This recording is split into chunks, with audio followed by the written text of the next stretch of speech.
Laporan praktikum perkebunan kelapa atau Cocos nucifera.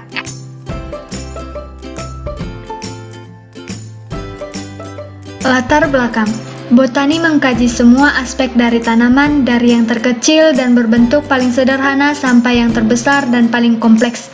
Dari kajian tentang segala aspek tentang tanaman individu sampai interaksi kompleks dari berbagai anggota komunitas tanaman. Tanaman kelapa merupakan tanaman serbaguna atau tanaman yang mempunyai nilai ekonomi yang tinggi. Seluruh bagian pohon kelapa dapat dimanfaatkan untuk kepentingan manusia sehingga pohon ini sering disebut pohon kehidupan atau tree of life karena hampir seluruh bagian dari pohon, akar, batang, daun, dan buahnya dapat dipergunakan untuk kebutuhan hidup manusia sehari-hari.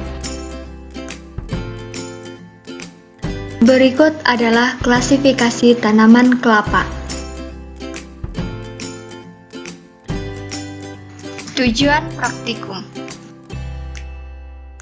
Yang pertama, untuk mengetahui botani tanaman kelapa atau Cocos nucifera L. Yang kedua, untuk mengetahui bentuk morfologi dari tanaman kelapa atau Cocos nucifera L. Bahan dan alat praktikum. Bahan: tanaman kelapa yang berfungsi sebagai objek praktikum, alat, pisau untuk memotong akar, kamera HP yang berfungsi untuk mendokumentasikan pengamatan morfologi tanaman kelapa, cangkul yang berfungsi untuk mengambil akar kelapa. Waktu dan tempat praktikum. Waktu praktikum ini dilakukan pada hari Sabtu 17 Oktober 2020. Lokasi praktikum berada di Desa Bahapal Raya, Kecamatan Raya, Kabupaten Simalungun, Provinsi Sumatera Utara. Metode kerja. Yang pertama, dipilih lokasi yang memiliki perkebunan kelapa. Kemudian dilakukan pengamatan terhadap morfologi tanaman kelapa terdiri dari akar, batang, tajuk, dan daun, bunga, buah, dan biji. Kemudian difoto atau didokumentasikan hasil pengamatan, dilakukan pembuatan laporan praktikum. Hasil dan pembahasan. Yang pertama, akar. Akar tanaman kelapa merupakan akar serabut. Meskipun begitu, akar kelapa bisa masuk ke dalam tanah hingga kedalaman 8 meter dan menyebar secara horizontal hingga 16 meter. Akar tanaman kelapa terdiri dari akar primer, dan jika bercabang akan membentuk akar sekunder, dan jika bercabang akan membentuk akar tersier. Yang kedua adalah batang. Tanaman kelapa merupakan tanaman monokotil yang tidak memiliki kambium. Hal ini menyebabkan batang kelapa tidak memiliki pertumbuhan sekunder. Titik tumbuh kelapa mengikuti sinar matahari, sehingga kita sering melihat adanya batang tanaman kelapa yang tumbuh tidak lurus. Yang ketiga adalah daun.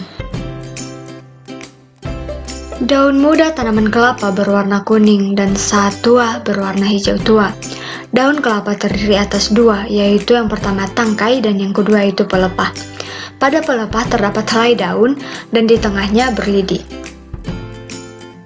Yang keempat adalah bunga. Bunga kelapa muncul dari ketiak daun atau pelepah dan terbungkus oleh seludang. Bunga betina terletak pada pangkal cabang-cabang dan sedangkan bunga jantan ada di bagian ujung. Buah kelapa terdiri dari beberapa bagian, yaitu yang satu, mesokarp, yang kita kenal sebagai sabut kelapa, yang nomor dua, endokarp atau tempurung kelapa atau batok kelapa, yang ketiga adalah epikarp atau kulit terluar, yang keempat, putih lembaga yang kita kenal sebagai daging kelapa, dan yang kelima, air kelapa. Kesimpulan, yang pertama, akar tanaman kelapa merupakan akar serabut dan memiliki akar primer, sekunder, dan tersier. Yang kedua, batang tanaman tidak memiliki kambium dan pertumbuhannya ke arah datangnya matahari. Yang ketiga, daun kelapa memiliki pertulangan daun sejajar dan memiliki pelepah. Yang keempat, bunga betina terletak pada pangkal cabang-cabang sedangkan bunga jantan ada pada bagian ujung. Yang kelima, buah kelapa terdiri dari beberapa bagian, yaitu epikarp, mesokarp, endokarp, putih lembaga, dan air kelapa. Berikut adalah daftar pustaka.